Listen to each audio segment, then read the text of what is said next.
Hi, I'm Nathan. I go by Peteparker, and every week I do comic book reviews because that's the rule at my house. If I want to keep buying comic books, then I have to review them online.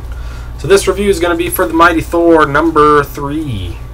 This is written by Matt Fraction, drawn by Olivier Coipel, or Oliver, I think it's Olivier. Inks by Mark Morales, and color art by Laura Martin, which are all very important. If you can't tell by the beauty of this cover that the art is going to be awesome in this book, then maybe you're blind, because it is awesome. It is great. I really like it a lot. So basically, The Mighty Thor, more or less, is kind of a series that's set outside of everything else that's going on right now. It could be in the past, after Asgard has fallen, but before Tony Stark said that he wanted to build it back up. Or it could just be somewhere else, happening some other time. Really, in any case, I don't really care at this point. I like the story enough, and I love the art so much that I don't really care that it doesn't made up or doesn't really... You don't hear about this anywhere else. And Thorax kind of weird too, but... There's several plot things going on at the same time. The main story is that Galactus is coming to eat a seed that Odin has. Odin sent Thor and Loki and Sif down to get this seed at the base of the world tree or whatever. Don't worry about all that. A big seed that's full of power or whatever that Odin's always wanted for a long time. He sent Thor to go get it, and as soon as he got it, Galactus felt its presence or whatever and sent the Silver Surfer to tell them ahead of time that he's coming to take it and eat it because it's going to keep him satisfied forever or whatever. So in this book, the Silver Surfer has just arrived at Asgard, the fallen Asgard, and he's discussing this whole situation with Thor and all them. And then at the same time, you have Volstagg, who's the fat guy on the Warriors 3, who dresses in pink.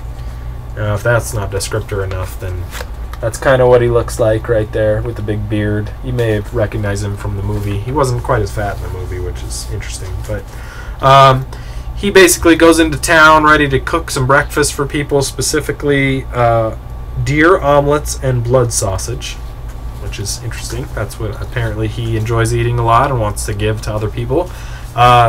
And the townsfolk, especially the people behind this minister person, are all saying, we don't want Asgardians in Broxton, Oklahoma anymore. We want you to leave or whatever.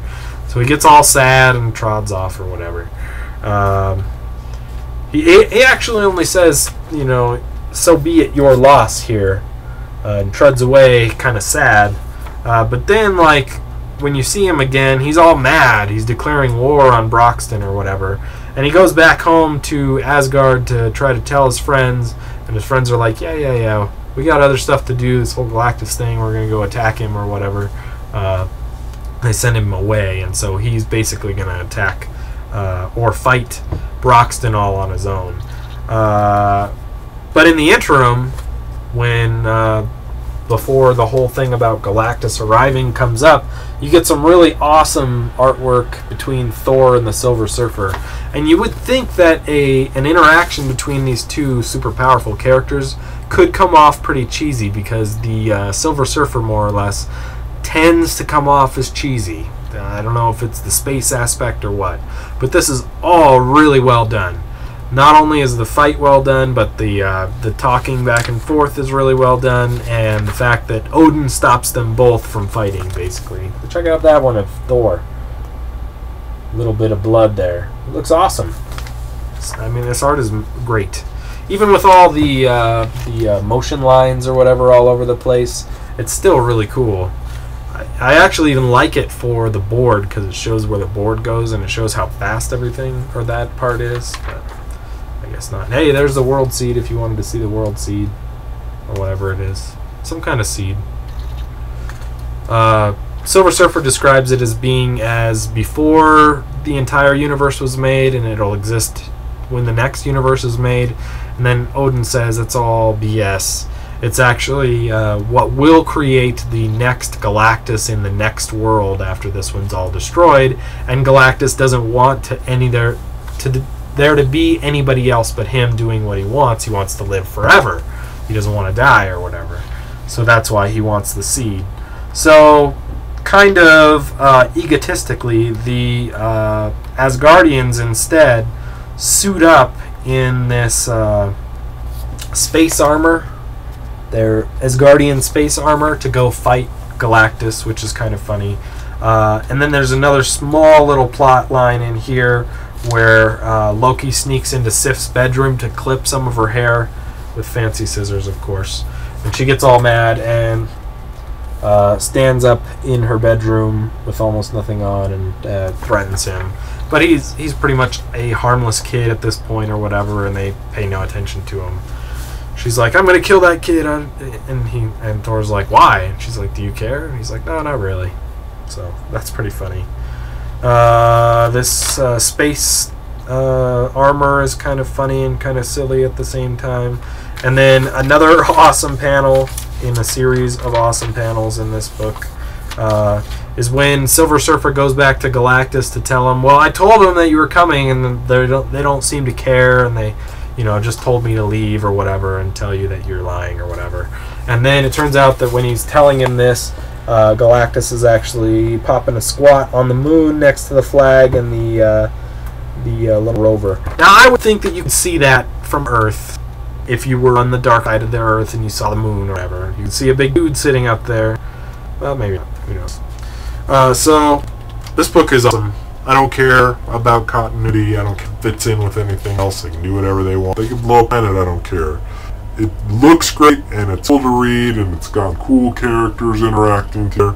It's awesome. So I give this definitely a 5 out of 5. It took me a while to warm up to this series. I really didn't like this issue all that much. But now that we're getting into the meat and potatoes part of it, it's really, you should probably read the whole thing. I'd say wait for the trade, because this is probably going to be out, because I'm going to keep buying it, and the other people that have been are probably going to keep buying it. But I think it's too good. Probably should go buy the issues if you can. I'm checking third and millionth printings out there, different covers. But there you go. Mighty Thor number 3, 5 out of 5. Awesomeness. If you like any of those characters, then you'll like that book. So there you go.